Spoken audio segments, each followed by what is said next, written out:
1989 പാലക്കാട് ജില്ലയിലെ ആലത്തൂർ പോലീസ് സ്റ്റേഷനിലാണ് ഞാൻ പ്രൊബേഷണറി SI ആയിട്ട് ജോയിൻ ചെയ്യുന്നത്.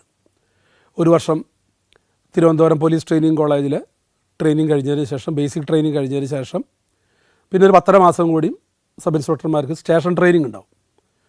ആ സ്റ്റേഷൻ ട്രെയിനിങ്ങിനെയാണ്, ആ പീരീഡിനെയാണ് സാധാരണ പ്രൊബേഷണറി പീരീഡ് എന്ന് പറയുന്നത്. ശരിക്കും പ്രൊബേഷൻ 3 വർഷത്തിനിടയിൽ 2 വർഷമൊക്കെയാണ്. പക്ഷേ പ്രൊബേഷണറി SI എന്നറിയപ്പെടുന്നത് ഈ 10 മാസമാണ്. അപ്പോൾ അത് കുറച്ച് ദിവസം ഒരു സ്റ്റേഷനിലുണ്ടാവും, അത് കഴിഞ്ഞ് കുറച്ച് ദിവസം ക്രൈംബ്രാഞ്ച് യൂണിറ്റിൽ, വേറെ ദിവസം വിജിലൻസ് യൂണിറ്റിൽ, അങ്ങനെ കുറച്ച് ദിവസം കോടതി, അങ്ങനെ എല്ലാ പോലീസിൻ്റെ ബ്രാഞ്ചുകളിലും ഒരു എക്സ്പീരിയൻസിന് വേണ്ടി അറ്റാച്ച് ചെയ്യുകയാണ് അവിടെ ചെയ്യുക. അപ്പോൾ എനിക്ക് അന്ന് അനുവദിച്ച് വന്നത് പാലക്കാട് ജില്ലയിലെ ആലത്തൂർ പോലീസ് സ്റ്റേഷനിലാണ്. അപ്പോൾ ജോയിൻ ചെയ്ത് ഒരു 3 ദിവസം കഴിഞ്ഞപ്പോൾ ഒരു CAയുടെ കീഴിലാണ് ജോയിൻ ചെയ്യുക. വർക്ക് പഠിക്കാൻ വേണ്ടിയിട്ട് ഒരു CAനെ ചുമതലപ്പെടുത്തുക. CAക്കാണ് അതിൻ്റെ ചുമതല. അപ്പോൾ CA VV മോഹൻ സാറാണ്, എൻ്റെ ഒരു അകന്ന ബന്ധു കൂടിയാണ്. അപ്പോൾ മോഹൻ സാറ് 2 വർഷം മുമ്പ് മരിച്ചു. അപ്പോൾ മോഹൻ സാർ എന്നോട് പറഞ്ഞു, എടാ നാളെ രാവിലെ നമ്മൾ പാലക്കാട് ഒരു ഉപരോധമുണ്ട്, കോൺഗ്രസ്സുകാരിയാണ്, നീയും പോരെ, ഇതൊക്കെ കണ്ട് മനസ്സിലാക്കാമല്ലോ. അപ്പോൾ രാവിലെ ഒരു 6:30 ആകുമ്പോൾ നീ സ്റ്റേഷൻ്റെ മുന്നിലേക്ക്, എൻ്റെ ജീപ്പ് അതിലെ ഡ്രൈവർ പറഞ്ഞു വിടാം, നീ അതിൽ കയറി വന്നാൽ മതി. അങ്ങനെ 6:30 CAയുടെ ജീപ്പിൽ പിന്നിലിരുന്ന് നേരെ പാലക്കാട് കളക്ട്രേറ്റ് വളയലാണ്. ഉപരോധമാണ് എന്ന് പറഞ്ഞാൽ എല്ലാ ഗേറ്റുകളും നേരത്തെ തന്നെ വന്നിരുന്ന് ബ്ലോക്ക് ചെയ്യും. കളക്ട്രേറ്റ് മാർച്ചല്ല, കുറച്ചും കൂടി ഗൗരവമുള്ളത്.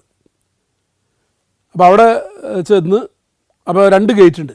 അതിന് കിഴക്ക് പടിഞ്ഞാറെന്നും പറഞ്ഞാൽ ഒരു ഓർമ്മയില്ല, എൻ്റെ ഓർമ്മ വടക്ക് ഗേറ്റും കിഴക്ക് ഗേറ്റാണ്. അപ്പോൾ മെയിൻ ഗേറ്റ് ഈ വടക്ക് ഗേറ്റാണ്, നേരെ മെയിൻ എൻട്രൻസ്. അതിൻ്റെ കുറച്ചും കൂടി നീങ്ങിയിട്ടാണ് കിഴക്കേ ഗേറ്റ് എന്ന് പറയുന്നത്. അവിടെ കുറേ മരങ്ങളും അവിടെ കുറേ എന്താ പറയുക തട്ടുകടയും കാര്യങ്ങളൊക്കെ ആയിട്ടുള്ള ഒരു അധികം ശ്രദ്ധിക്കപ്പെടാത്തൊരു ഏരിയ, ചെറിയ ഗേറ്റ് എന്ന് വേണമെങ്കിൽ പറയാം. അപ്പോൾ ആ ചെറിയ ഗേറ്റിൻ്റെ അവിടെയാണ് എനിക്ക് ഡ്യൂട്ടി വന്നിരിക്കുന്നത്.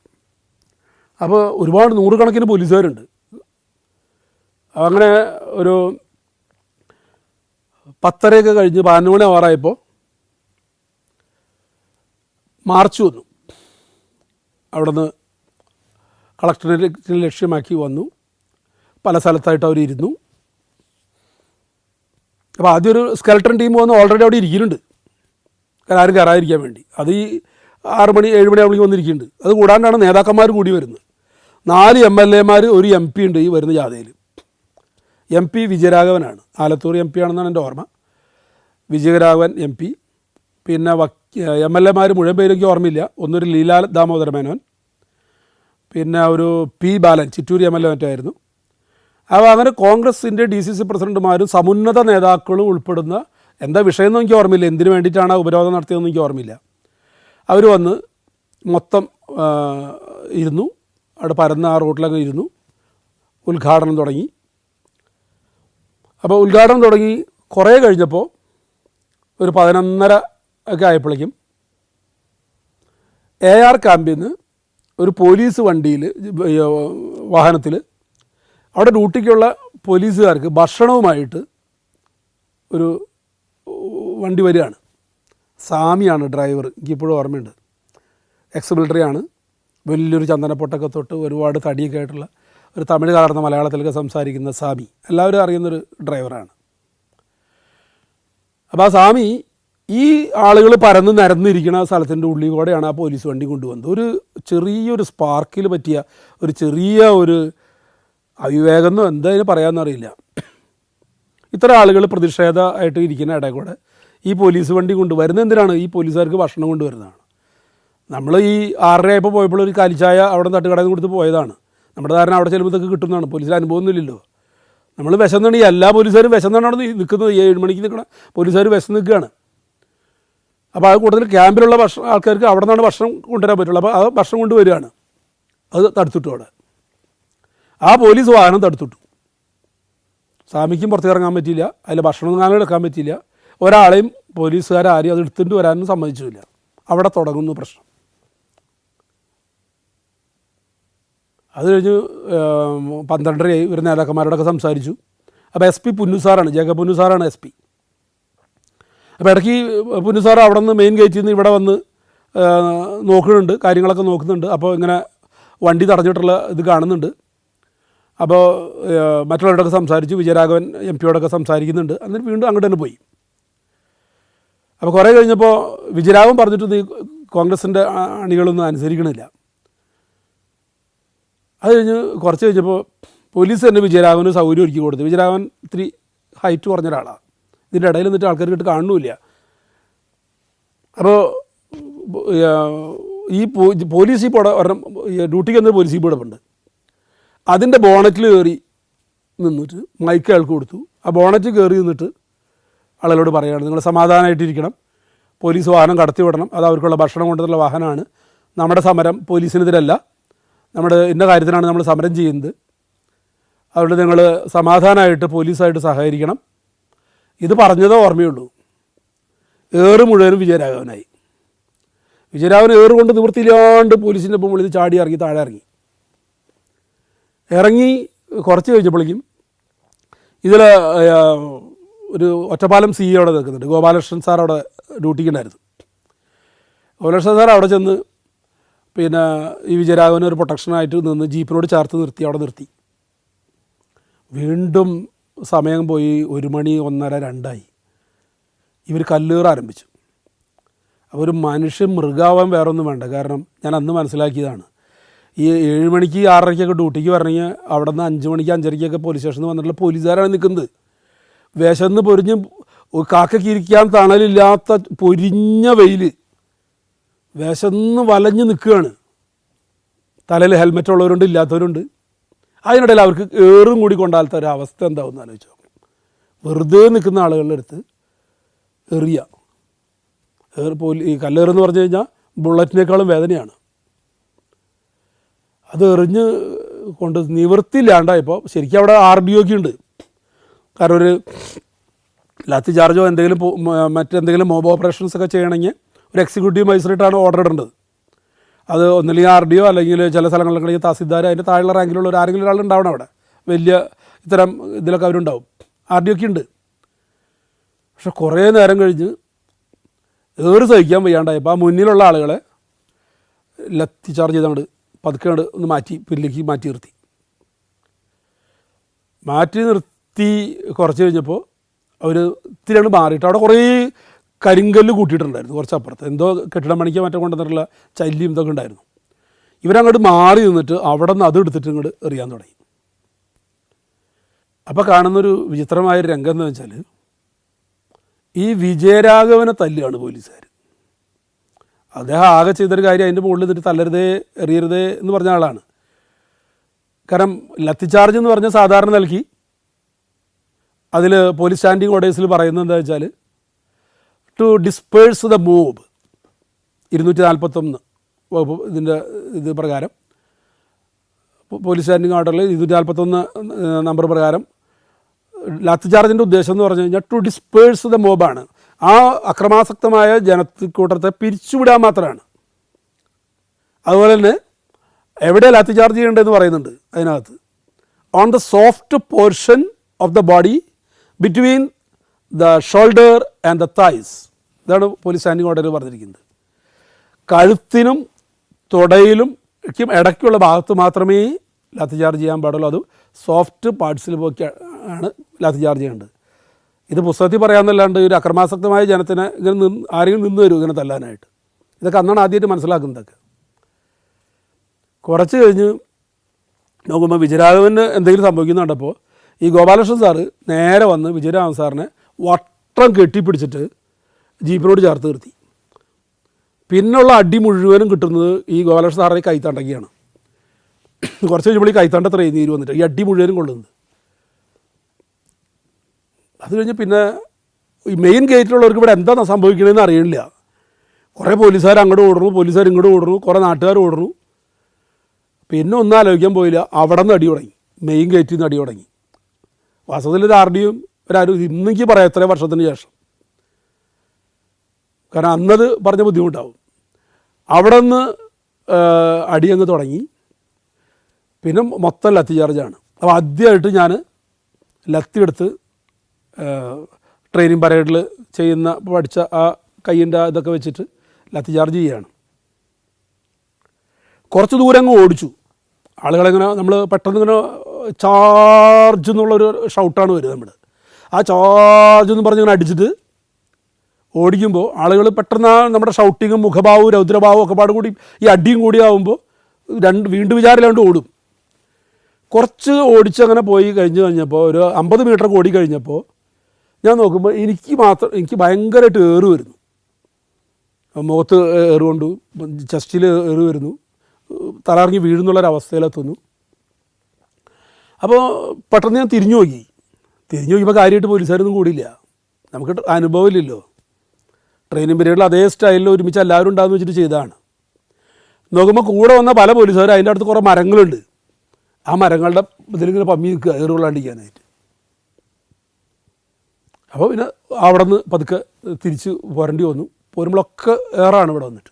ഇന്ത്യയിലെ ഹൈന്ദവ തീർത്ഥാടന കേന്ദ്രങ്ങളിലൂടെയുള്ള സഞ്ചാരം പെൻഡ്രൈവിൽ സ്വന്തമാക്കാൻ ഇനി പറയുന്ന നമ്പറിലേക്ക് HP എന്ന് SMS ചെയ്യുക. HP എന്നീ 2 അക്ഷരങ്ങൾ മാത്രം. ഫോൺ 9995444222. പിന്നെ ശരിയായ പോലീസ്.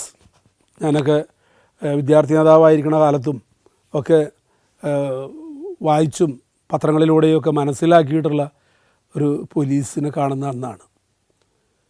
പോലീസ് അങ്ങ് ശരിക്കും ആക്ഷൻ ആരംഭിക്കുകയാണ്. എന്താ ആക്ഷൻ? പോലീസ് അവിടെ നിന്ന് ബാച്ചായിട്ട് ബറ്റാലിയൻ പോലീസും മറ്റെല്ലാവരും കൂടി ഇങ്ങനെ ലൈനപ്പ് ചെയ്തെന്ന് അങ്ങോട്ട് ഓടിക്കുകയാണ്. ഓടിച്ചോടിച്ച് കുറേ അങ്ങ് ദൂരത്തുമ്പോൾ ഇവരൊക്കെ ഓടി അവിടെ ഒരു ബസ്സുകൾ, ഈ പ്രകടനത്തിന് വന്ന ബസ്സുകൾ അവിടെ കിടപ്പുണ്ട്. അത് ഇന്ന് എനിക്ക് ഓർമ്മയുണ്ട്. മയിൽവാഹനം ബസ്, ഒരു സാമിയുടെ ബസ്സാണ്.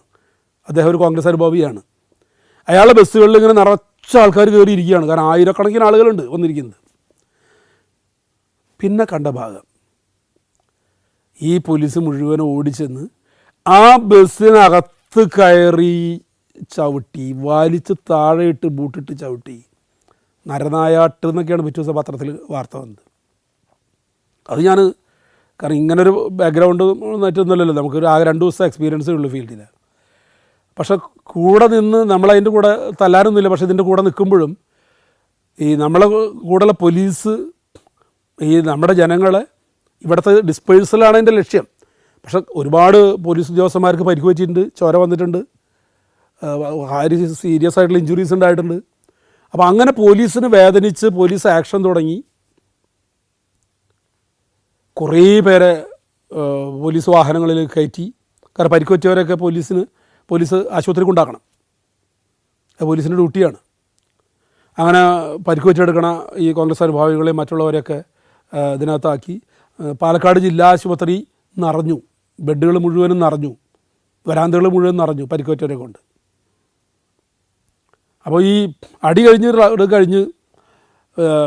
അപ്പോൾ CIക്കും ചെറിയ പരിക്കുണ്ട്. അപ്പോൾ CI അടുത്ത് ഞാൻ ചെന്നു. ഓപ്പറേഷൻ കഴിഞ്ഞല്ലോ, ആക്ഷൻ കഴിഞ്ഞല്ലോ. അപ്പോൾ ഇന്ന് ഓർമ്മയുണ്ട്, തോമാച്ചൻ സാറ്, ഉണ്ണിയായ സാറൊക്കെ വന്ന് അവിടെ മെയിൻ ഗേറ്റിൽ ഡ്യൂട്ടിയിലുണ്ട്. അവർ വന്നിട്ട് ഇപ്പോൾ ചോദിച്ചു, എവിടേക്കാണ് പരിക്കുള്ളത് എന്ന് ചോദിച്ചു. ഞാൻ പറഞ്ഞു കുറച്ച് മുഖത്ത് പരിക്കുണ്ട്. അപ്പോൾ ചോരയൊക്കെ വലിച്ച് വരുന്നുണ്ട്, മൂക്കിൻ്റെ ഇത് ഒടിഞ്ഞിട്ടുണ്ട്, ഇവിടെ നല്ല വേദനയുണ്ട്, ഈ ഭാഗത്തൊക്കെ ഹെവി ആയിട്ടുള്ള ഏറായിരുന്നു. ഒന്നാലോചിക്കേണ്ട, വേഗം GP കയറി നമുക്ക് ആശുപത്രി പോയി അഡ്മിറ്റ് ആവാം, എല്ലാവരും അഡ്മിറ്റ് ആവണം. ഇത് എന്തെങ്കിലും എൻക്വയറിയും കാര്യങ്ങളൊക്കെ ഉണ്ടാവും. അപ്പോൾ നമ്മൾ പരിക്ക് പറ്റിയ ആളുകൾ നമ്മൾ സ്വന്തം നൽകി ചികിത്സിക്കാൻ പാടില്ല. നമുക്ക് പരിക്ക് പറ്റിയതിന് നമുക്ക് പിന്നീട് അത് ചെയ്യേണ്ട കാര്യമുണ്ട്. അങ്ങനെ പോലീസ് ജീപ്പിൽ കയറി പാലക്കാട് ജില്ലാ ആശുപത്രിയിൽ എത്തി, അവിടെ കിടന്നു. പിറ്റേ ദിവസം പത്രമൊക്കെ വായിച്ചപ്പോൾ ആദ്യമായിട്ട് വലിയ ഒരു എന്താ പറയുക അഭിമാനമൊക്കെ തോന്നി. വേറൊന്നുകൊണ്ടല്ല, വാർത്തകളിൽ പരിക്ക് പറ്റിയവർ എന്ന് പറഞ്ഞിട്ട് അതിലെൻ്റെ പേര് കണ്ടപ്പോൾ എൻ്റെ നാട്ടിലുള്ളവരൊക്കെ, ഇരിങ്ങാലക്കുടക്കാരൊക്കെ എൻ്റെ പേര് ആദ്യമായിട്ട്, ഞാൻ പോലീസിൽ ചേർന്നതിനെ അറിയാത്തവരുണ്ട്. ഞാൻ നാട്ടിലിപ്പോഴും മാഷാണ്. അപ്പോൾ പോലീസിലായത് എൻ്റെ പേര് ഇങ്ങനെ പേരും അഡ്രസ്സൊക്കെ വന്നപ്പോൾ ഒക്കെ ഞാനും പോലീസായി എന്ന് പറയുന്ന പോലെ അങ്ങനെയൊക്കെ വലിയ ഇതിലിങ്ങനെ ഇരിക്കുകയാണ്. പരിക്കിൻ്റെ വേദന ഉണ്ടെങ്കിലും ഇങ്ങനെ പത്രത്തിൽ പേരടിച്ച് വന്നതിൻ്റെ ഒരു സന്തോഷം, എന്തിൻ്റെ പേരിലായാലും. കഴിഞ്ഞിട്ട് ഒരു 11 മണിയായപ്പോൾ CI മോഹൻ സാർ വന്നിട്ട് പറഞ്ഞു, അതെ, നീ ഡിസ്ചാർജ് ആയിക്കോ, അതാ നല്ലത്. ജുഡീഷ്യൽ എൻക്വയറി വരുന്നുണ്ട്. ജുഡീഷ്യൽ എൻക്വയറി വന്നിട്ടുണ്ടെങ്കിൽ ഇവിടെ പരിക്ക് പറ്റിയവരെ മുഴുവൻ പ്രതികളാക്കും. ഇതിൽ ഓപ്പറേഷന് പങ്കെടുത്തുന്നുള്ളതിൻ്റെതായിട്ട്. നീ ഒരു ട്രെയിനിങ് എസ് ഐ അല്ലേ, ഞാൻ പറഞ്ഞോളാം, അത് നീ വിട്ടോ. ഞാൻ അപ്പുറത്തെ വടക്കഞ്ചേരി എസ് ഐയുടെ ജീപ്പുണ്ട്, അതിൽ കയറി പൊക്കോ. അങ്ങനെ അവിടെ നിന്ന് പോന്നു. പറഞ്ഞ പോലെ തന്നെ പിറ്റേ ദിവസം ജുഡീഷ്യൽ എൻക്വയറി പ്രഖ്യാപിക്കുന്നു. ഇന്ത്യൻ പാർലമെൻറ്റിൽ വിജയരാഘവൻ ഷർട്ട്, ആ ജുബ്ബ അത് പൊക്കിയിട്ട് പോലീസ് അടിച്ചിട്ടുള്ള ആ അടയാളങ്ങൾ മുഴുവനും കാണിച്ചു കൊടുക്കുന്നു. അതൊരു പിറ്റേ ദിവസം സംസ്ഥാന ബന്ദ്. അങ്ങനെ ഒരു വലിയൊരു മേജർ ലാത്തി ചാർജിൽ ആ ഒരു പോലീസിൻ്റെ ആ ഒരു ഭാവവും ആ ആക്ഷനും എല്ലാം ഒരു മറക്കാത്ത ഓർമ്മയായിട്ട് എന്നിൽ നിന്നുണ്ട്. 1993 തൃശ്ശൂർ ജില്ലയിലെ മണ്ണുത്തി പോലീസ് സ്റ്റേഷനിൽ എസ് ഐ ആയിരിക്കുമ്പോഴുള്ള അനുഭവമാണ്. അപ്പോൾ ഒരു ദിവസം രാത്രിയിൽ ഈ ഒരു ചാറ്റൽ മഴയൊക്കെ ഉള്ളൊരു രാത്രിയാണ്. ഈ മണ്ണുത്തി സ്റ്റേഷൻ്റെ കുറച്ച് അധികം ദൂരമില്ലാത്ത സ്ഥലത്താണ് ഞാനൊരു വാടക വീട്ടിൽ, അവിടെ ക്വാർട്ടേഴ്സ് ഒന്നുമില്ല, ഒരു വാടക വീട്ടിൽ താമസിക്കുകയാണ്. അപ്പോൾ അതിന് മുന്നിൽ കൂടെയാണ് ഹൈവേ, മണ്ണുത്തി അന്നത്തെ 47 എന്ന് പറയുന്ന ഹൈവേ. അപ്പോൾ വാഹനാപകടങ്ങൾ കൂടെ ഉണ്ടാവും. അത് പ്രതീക്ഷിക്കുന്നുണ്ട്, പ്രത്യേകിച്ച് സന്ധ്യ ആയി കഴിഞ്ഞാൽ ഉണ്ടാകാം. അപ്പോൾ ഒരു ക്വാർട്ടേഴ്സിലിരിക്കുന്ന സമയത്ത്, വീട്ടിലിരിക്കുന്ന സമയത്ത് ഒരു 8:30 ആയപ്പോൾ പോലീസുകാരൻ വന്ന്, രാത്രി ഡ്യൂട്ടിയുള്ള പോലീസുകാരൻ വന്നിട്ട് പറഞ്ഞു, സാർ ഒരു ഡ്രൈവർ വന്ന് അവിടെ നിൽപ്പുണ്ട്, ലോറി ഡ്രൈവർ. നമ്മുടെ മണ്ണുത്തി ബൈപ്പാസില്ലേ, അവിടെ എന്തോ ഒരു അപകടം ഉണ്ടായിട്ടുണ്ട്. അപ്പോൾ ലോറി ഡ്രൈവർ പറഞ്ഞു വെച്ചാൽ അയാൾ പാലക്കാട് ഭാഗത്തു നിന്ന് എറണാകുളം ഭാഗത്തേക്ക് ലോറി ഓടിച്ച് പോവുകയാണ്. അവർ അത്യാവശ്യം ഒരു സ്പീഡ്, എന്നാലും ഒരു ഹൈ സ്പീഡ് എന്ന് പറയാനില്ല, ആ ഒരു സ്പീഡിൽ പോയിക്കൊണ്ടിരിക്കുകയാണ്. അപ്പോൾ ഒരു ചാറ്റൽ മഴയുള്ളതുകൊണ്ട് ചിലപ്പോൾ സ്കിഡ് ചെയ്ത് പോകാനൊക്കെ സാധ്യതയുള്ളതുകൊണ്ട് വളരെ കെയർഫുള്ളായിട്ട് പോവുകയാണ്. അപ്പോൾ ഓപ്പോസിറ്റ് ഒരു മാരുതി കാറ് വരുന്ന അയാൾ ഓർക്കുന്നുണ്ട്, ഒരു വെള്ള മാരുതി കാറ് വരുന്ന ഓർക്കുന്നുണ്ട്. അന്ന് 800 എന്ന് പറയുന്ന ആ മാരുതി കാർ ഉള്ളൂ ആ കാലത്തൊക്കെ പ്രധാനമായിട്ടും. അപ്പോൾ ഒരു വെള്ള കാറ് നേരെ ഇങ്ങനെ വരുന്നുണ്ട്. അപ്പോൾ ഇയാളുടെ സൈഡ് കീപ്പ് ചെയ്ത് ഇങ്ങനെ പോവുകയാണ്. പെട്ടെന്ന് അയാൾ നോക്കുമ്പോൾ ആ കാർ അവിടെ നിന്ന് ഡൈവേർഷൻ തെറ്റിയിട്ട് ഇയാൾ ലോറിയുടെ നേരെ ഇങ്ങോട്ട് വരുന്ന കാണുകയാണ്. ഇയാൾ കുറച്ചങ്ങോട്ട് നീക്കി ബ്രേക്ക് ചവിട്ടി നിർത്തി, ഇറങ്ങി നോക്കിയിട്ട് ഇയാൾക്ക് ഈ കാറ് കാണാനില്ല. അപ്പോൾ ഇയാൾക്ക് സംശയം, ഞാനങ്ങനെ ഒന്ന് മയങ്ങിപ്പോയിട്ട് ഞാൻ വല്ല സ്വപ്നം കണ്ടതാണോ, അല്ലെങ്കിൽ വേറെ ഏതെങ്കിലും വല്ല എന്തെങ്കിലും യക്ഷിയുടെയോ അങ്ങനെയൊക്കെയാണോ? ഇയാൾ ആ തമിഴ് ഭാഷയിൽ പറയാണ്. എന്താ പറ്റിയെന്നറിയില്ല. ഞാനവിടെ കുറേ ആ പരിസരത്ത് മുഴുവനും ഒക്കെ നോക്കി, ഈ കാറ് കാണാനില്ല. കാർ ഇടിച്ചു എന്ന് എനിക്ക് നല്ല ഓർമ്മയുണ്ട്, കാരണം ഒരു ശബ്ദം കേട്ടിട്ടുണ്ട്. അങ്ങനെ ഇയാൾ അവിടെ നിന്ന് നേരെ പോലീസ് സ്റ്റേഷനിലേക്ക് ഇയാൾ നടന്ന് പോരുകയാണ്. ഒരു 2.5 കിലോമീറ്ററോളം ദൂരം ഉണ്ടാവുക ബൈപ്പാസിൻ്റെ അറ്റത്ത് നിന്ന് പോലീസ് സ്റ്റേഷനിലും, ഹൈവേയുടെ സൈഡിലാണ് പോലീസ് സ്റ്റേഷൻ. അവിടെ വന്നിട്ടാണ് ഈ വിവരം പറയുന്നത്. നമ്മളവിടെ ചെന്ന് നോക്കുമ്പോൾ കാണുന്ന രംഗം എന്ന് വെച്ചാൽ ശരിക്കും ഹെഡ് ഓൺ കൊളീഷനാണ്. ഈ മാരുതി 800 കാർ എന്ന് പറഞ്ഞൊരു ഉള്ളിത്തൊണ്ടിൻ്റെ കനയുള്ള ഈ സാധനത്തിന്, ഇത് ഈ വലിയ ലോറിയുടെ ഫ്രണ്ടിൽ നേരെ ഹെഡ് ഓൺ കൊളീഷൻ വന്നിട്ട് ഇതിൻ്റെ ഹൗസിങ്ങും തകർത്ത് എൻ്റെ അടിയിലേക്ക് വരികയാണ്. ഇതാണ് ഈ പുറത്ത് നോക്കിയിട്ടൊന്നും കാണാത്തത്. ഒരു ചെറിയ കാറ് ഇടിച്ചിട്ട് ആദ്യമായിട്ടാണ് എൻ്റെ സർവീസ് ലൈഫിൽ, പിന്നീട് കണ്ടിട്ടില്ല ഇങ്ങനെ ഒരു ആക്സിഡൻറ്റ്. അപ്പോൾ അതിൻ്റെ ഏറ്റവും മാത്രം ഇങ്ങനെ ഫ്രണ്ടിൽ ഇങ്ങനെ പ്രൊജക്റ്റ് ചെയ്ത് നിൽക്കുന്നുണ്ട്, ആ ലാസ്റ്റ് ഭാഗം മാത്രം. അങ്ങനെ ഫയർഫോഴ്സിനെ ഇവർ അറിയിച്ചു. അവർ വന്ന് ഇതിൻ്റെ കാറിൻ്റെ ഇതിൽ വലിയ കയറ് വടം കെട്ടി കാറ് പുറത്തേക്ക് എടുത്തു. ഹൈവേ ബ്ലോക്ക് ചെയ്ത് ഡൈവേർട്ട് ചെയ്ത് വിട്ടു. എമർജൻസി ലൈറ്റുകൾ, റാന്തൽ വിളക്ക്, മറ്റേ പെട്രോമാക്സ് സാധനങ്ങളൊക്കെ കൊണ്ടുവന്നു. ഈ ഇതങ്ങോട്ട് വലിക്കുമ്പോൾ അതിൻ്റെ ഉള്ളിൽ കാണുന്ന ആ രംഗം, 9 ഡെഡ് ബോഡി. ഒരു മാരുതി 800 കാറിൽ 9 ഡെഡ് ബോഡി. അച്ഛൻ അമ്മ 2 കുഞ്ഞുമക്കൾ, അച്ഛൻ അമ്മ 2 മക്കൾ, ഡ്രൈവർ. ഇവരെവിടെ നിന്ന് വരുന്നു ഒന്നും ആരോടും ചോദിക്കാനില്ല, ഒന്നുമില്ല.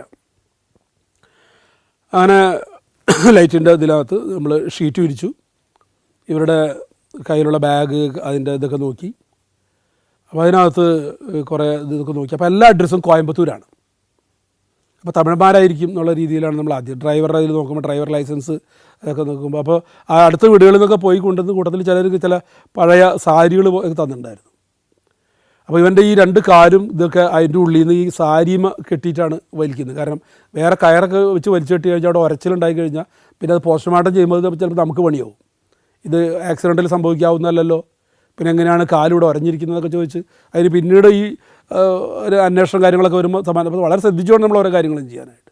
അപ്പോൾ സാരി ഓയിൽ സാരിയാണ്, അത് ചുറ്റി പതുക്കെ വലിച്ചെടുത്ത് ഇവിടെ കൊണ്ടുവന്ന് നോക്കി. അപ്പോൾ അതിനകത്തുനിന്ന് ഒരു വിസിറ്റിംഗ് കാർഡ് കിട്ടി. അത് കോട്ടയത്തെ മലയാള മനോരമ ലേഖകൻ്റെ വിസിറ്റിംഗ് കാർഡാണ്. ഇന്ന് ഞാൻ ഓർക്കുന്നത്, പേര് ഈ അടുത്ത വരെ ഞാനത് ഓർത്തിരുന്ന, ഇടയ്ക്ക് ആൾ വിളിക്കാറുണ്ട്.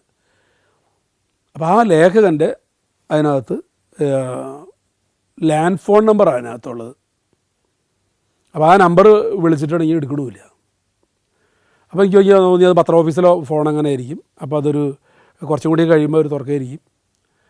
അങ്ങനെ കുറച്ച് കഴിഞ്ഞ് വിളിച്ചപ്പോൾ അതെടുത്തു. അപ്പോൾ കാര്യങ്ങൾ അയാളുടെ സുഹൃത്താണ് ഇവർ. അപ്പോൾ ഇത്രയുള്ളൂ കാര്യം. കോട്ടയത്തൊരു കല്യാണത്തിന് വന്നതാണ്. കോട്ടയം എവിടെയാണെന്ന് ഞാൻ മറന്നുപോയി. കോട്ടയം ടൗണിനടുത്തുള്ള ഒരു സ്ഥലത്തൊരു കല്യാണത്തിന് വന്നതാണ്. ഇവർ 2 ഒരു ചേട്ടനും അനിയനും അവർ കുടുംബമാണ്. അവർ ശരിക്കും കോട്ടയത്തുകാരാണെങ്കിലും കുറേ കാലമായിട്ട് കോയമ്പത്തൂർ സെറ്റിൽ ചെയ്തിരിക്കുകയാണ്. അപ്പോൾ ഇവിടെ കല്യാണത്തിന് അവരവിടുന്ന് തലേദിവസം രാവിലെ തന്നെ വന്ന് ഇവിടെ വന്ന് കല്യാണം അറ്റൻഡ് ചെയ്ത് അത് കഴിഞ്ഞ് തിരിച്ചും കോയമ്പത്തൂർക്ക് പോകുന്ന ഒരു പോക്കാണ്. പലപ്പോഴും അപകടങ്ങൾക്ക് സംഭവിക്കുന്ന ഒരു കാരണം കണ്ടിന്യൂസ് ഡ്രൈവിങ്, ഉറങ്ങിപ്പോകുന്നത്, ക്ഷീണം കൊണ്ട് ഉറങ്ങിപ്പോകുന്നത്. അപ്പോൾ ഒരു എന്താ പറയുക, ഒരു എഫിഷ്യൻറ്റ് ഡ്രൈവിംഗ് എന്ന് പറയുന്നത് 5 മണിക്കൂറാണ് മാക്സിമം ഒരാൾക്ക്. അതിൽ കൂടുതൽ ഏതൊരാൾക്കും കണ്ടിന്യൂസ് ഡ്രൈവിങ് ബുദ്ധിമുട്ടാവും, കാര്യങ്ങൾ കഴിയുന്നു പോകും. അപ്പോൾ ആ അച്ഛനും അമ്മയും കുട്ടികളൊക്കെ ഈ 10 വയസ്സ് 6 വയസ്സ്. അപ്പോൾ പിറ്റേ ദിവസം സ്കൂളുണ്ട്. അപ്പോൾ സ്കൂളിലെ ക്ലാസ് കളയാതിരിക്കാൻ ഒരു ദിവസം അവിടെ സ്റ്റേ ചെയ്ത് പിറ്റേ ദിവസം കാലത്ത് വന്നാൽ പിറ്റേ ദിവസത്തെ ക്ലാസ് പോകുന്നുള്ളതാണ് മക്കൾക്കുള്ള കൊടുക്കുന്ന മക്കളുടെ വിദ്യാഭ്യാസത്തിന് കൊടുക്കുന്ന ഒരു പ്രാധാന്യം. ക്ലാസ് മിസ്സാവാതിരിക്കാൻ വേണ്ടിയിട്ട് തന്നെയാണ്. അവർ വീട്ടുകാർ പറഞ്ഞതാണെന്ന് പറഞ്ഞു, ഇന്ന് പോകേണ്ട മക്കളെ, നമുക്ക് നാളെ നേരത്തെ പോവാം എന്നൊക്കെ പറഞ്ഞതാണ്. അതല്ല, അവിടെ സ്കൂളിൽ ക്ലാസ് കളയാൻ പറ്റില്ല, പരീക്ഷയൊക്കെ എടുക്കുകയാണ് എന്ന് പറഞ്ഞിട്ട് ഈ 6 വയസ്സും 8 വയസ്സൊക്കെ അത്രയേ ഉള്ളൂ, LP സ്കൂളിലെ കുട്ടികളായിരിക്കും. അപ്പോൾ അവരെ കൂട്ടിയിട്ട് അങ്ങനെ വന്നതാണ്. അപ്പോൾ ഇത് ഉറങ്ങിക്കിടക്കുക എന്നേ തോന്നുന്നു നമുക്ക്. ഈ ഹെഡ് ഇഞ്ചുറി ഉണ്ടെങ്കിലും അതങ്ങനെ ബ്ലീഡിങ് ഇഞ്ചുറീസ് ഉണ്ടല്ലോ, ഒക്കെ ഇങ്ങനെ ഒരു ക്രാഷ്ഡാണ് ഇതൊക്കെ. അപ്പോൾ അങ്ങനെ ഷീറ്റൊക്കെ വിരിക്കുക. അപ്പോൾ ഇപ്പോഴും നമ്മൾ ആ എമർജൻസി ലൈറ്റും പെട്രോമാക്സൊക്കെ വെച്ചിട്ട് അതിൽ ആ ഹൈവേ ബൈപ്പാസിൽ ഈ 9 ഡെഡ് ബോഡി കിടക്കുമ്പോൾ എത്രയും വേഗം നമ്മൾ പെട്ടെന്ന് അത് ജില്ലാ ആശുപത്രിയിലേക്ക് കൊണ്ടുപോയി. അപ്പോൾ SP അവരൊക്കെ വന്നു. അന്ന് നമ്മൾ പ്രത്യേകിച്ച് ചെയ്തൊരു കാര്യം എന്ന് പറഞ്ഞാൽ, ഇത്ര ആക്സിഡൻറ്റുകൾ സംഭവിക്കുന്ന ഒരു കാര്യമാണ്. ഇവരുടെ കയ്യിൽ ചിലപ്പോൾ വളരെ വിലപിടിപ്പുള്ള ക്യാഷ് ഉണ്ടാവാം, ഗോൾഡ് ഉണ്ടാകാം. അതൊക്കെ കൃത്യമായ ഒരു ഇടപെടൽ നടത്തിയില്ലെങ്കിൽ അതൊക്കെ മിസ്സാവും. എന്നിട്ട് അതെല്ലാം പോലീസിന് തലക്കിരിക്കുകയും ചെയ്യും. അപ്പോൾ അത് വരാതിരിക്കണം എനിക്ക് വളരെ നിർബന്ധം ഉണ്ടായിരുന്നു. ഞാൻ ഈ ഒരു എക്സാമ്പിൾ പറയുന്നതിൻ്റെ 2ാമത്തെ കാരണം അതാണ്. എന്നിട്ട് ഒരു പോലീസുകാരനെ ചുമതലപ്പെടുത്തിയിട്ട് ഒരു കടലാസും പേരും കൊടുത്തിട്ട്, അത് എൻ്റെ ഒരു ഒരാശയമല്ല, CI വാഹിദ് സാറിൻ്റെ, അബ്ദുൽ വാഹിദ് സാർ, ഹീസ് നോ മോർ, അദ്ദേഹം ഇപ്പോൾ ജീവിച്ചിരിപ്പില്ല, വലിയൊരു CI ആയിരുന്നു. അദ്ദേഹം പറഞ്ഞൊരു കാര്യമാണ്, ഒരു കാര്യം ചെയ്യും, ഒരു പോലീസുകാരനെ വിളിച്ചിട്ട് അവരുടെ ദേഹത്തുള്ള ആഭരണങ്ങൾ എന്തൊക്കെയാണ് അതൊക്കെ അഴിച്ചെടുത്തിട്ട് അത് നീ ഒരു കടലാസിൽ എഴുതുക. ഒരു സ്വർണം പോലെ തോന്നിക്കുന്ന എന്ന് എഴുതാൻ പാടുള്ളൂ. സ്വർണം എന്ന് എഴുതി കഴിഞ്ഞിട്ട് നാളെ അത് നോക്കുമ്പോൾ സ്വർണ്ണം അല്ലെങ്കിൽ അതിന് സമാനം പറയേണ്ടി വരും. അപ്പോൾ സ്വർണം പോലെ തോന്നിക്കുന്ന താഴെ കാണുന്ന ആഭരണങ്ങൾ എന്ന് പറഞ്ഞിട്ട് എഴുതുക. എന്നിട്ട് മാല സുമാർ ഇത്ര തൂക്കം വരുന്ന ഇന്ന ഷേപ്പിലുള്ള മാല. അങ്ങനെ നമ്മൾ ഈ മഹസ്ര എഴുതുമ്പോഴത്തെ ഒരു ഇതുണ്ട്, കോടതിയിലൊക്കെ കൊടുക്കുമ്പോൾ നമ്മൾ അതിൻ്റെ ഷേപ്പും തൂക്കൊക്കെ നമ്മൾ സുമാർ പറയും. അങ്ങനെ ഒരു ഏകദേശം ഇതൊക്കെ എഴുതി നോക്കിയപ്പോൾ 42 ഭവനുണ്ട് ഈ 8 പേരുടെ ഡെഡ് ബോഡിയിൽ നിന്ന് എടുത്തിട്ടുള്ള ഭവൻ.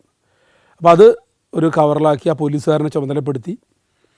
അപ്പോൾ മോർച്ചറിലേക്ക് മാറ്റുന്നതിന് മുമ്പ് ഈ ആഭരണങ്ങളെല്ലാം കൂടി അവരുടെ ഏറ്റവും അടുത്ത ബന്ധുവിന് കൊടുത്ത് അത് അവിടെ തന്നെ വെച്ച് ഒരു കച്ചീട്ടിൽ എഴുതി കിട്ടി ബോധിച്ചു എന്ന് പറഞ്ഞ് എഴുതി വാങ്ങിച്ചു. സാധാരണ നിലയ്ക്ക് ഇത് കോടതിയിൽ കൊടുക്കുകയാണ് വേണ്ടത്. അപ്പോൾ ആ പവനും പിന്നെ കുറച്ച് ക്യാഷ് ഉണ്ടായിരുന്നു, ആ ക്യാഷും അതുപോലെ തന്നെ അവരെ ഏൽപ്പിച്ചു. അവരങ്ങനെ ഒരു ഓർമ്മയായി. ഒരു മാസം കഴിഞ്ഞപ്പോൾ ഇവരിത് DGPക്ക് റിപ്പോർട്ട് ചെയ്തു. കാരണം ഒരു ഗുഡ് വർക്ക്, വേറെ ഒന്നുകൊണ്ടല്ല, അത്രയും അവരെ കെയർ ചെയ്തതിനും അവരുടെ ബിലോങ്ങിങ്സൊക്കെ നമ്മൾ സേഫായിട്ട് സൂക്ഷിച്ചതിനും ഒക്കെ കൊടുത്ത് മണ്ണുത്തി പോലീസ് സ്റ്റേഷനിൽ അന്ന് ഡ്യൂട്ടിയിലുണ്ടായിരുന്ന മുഴുവൻ പോലീസുകാർക്കും ഒരു വളരെ അപ്രീസിയേഷൻ ചെയ്തിട്ട് DGPയുടെ ലെറ്റർ വന്നു. അത് SP വഴി വന്നു. അത് വളരെ അഭിമാനത്തോടു കൂടി, കാരണം നമ്മളൊരു നല്ല സർവീസ് ചെയ്തു. അത് നമുക്ക് ഇങ്ങനെ ഒന്നും കിട്ടിയില്ലെങ്കിൽ നമ്മൾ മനസ്സിൽ തൃപ്തിയാണ്. എന്നാൽ ഇതിന് വളരെ വല്ലപ്പോഴും മാത്രമേ ഇതുപോലെ ഒരു അപ്രീസിയേഷനും ഇതൊക്കെ കിട്ടുള്ളൂ. പണിഷ്മെൻറ്റ് കിട്ടാൻ വളരെ എളുപ്പമാണ് താനും. അപ്പോൾ അവരെ ആവശ്യത്രയാണ്, സ്റ്റേജിൽ നിന്ന് അയാളെ അറസ്റ്റ് ചെയ്യണം. എളുപ്പമാണല്ലോ. തളിപ്പറമ്പ് ടൗണിൽ 10,000-ഓളം ലീഗുകാർ നിൽക്കുന്ന പങ്കെടുക്കുന്ന ഒരു യോഗത്തിൻ്റെ സ്റ്റേജിൽ നിന്ന് പോലീസ് പോയിട്ട് ഒരു വാറണ്ടിൽ പ്രതിയെ അറസ്റ്റ് ചെയ്താലുണ്ടാകുന്ന അതിൻ്റെ കോൺസിക്വൻസ് എന്തായിരിക്കുന്നത്, ഡയർ കോൺസിക്വൻസ് എന്താണെന്ന് ഓർക്കാവുന്നേ ഉള്ളൂ. അപ്പോൾ എന്ത് വേണം?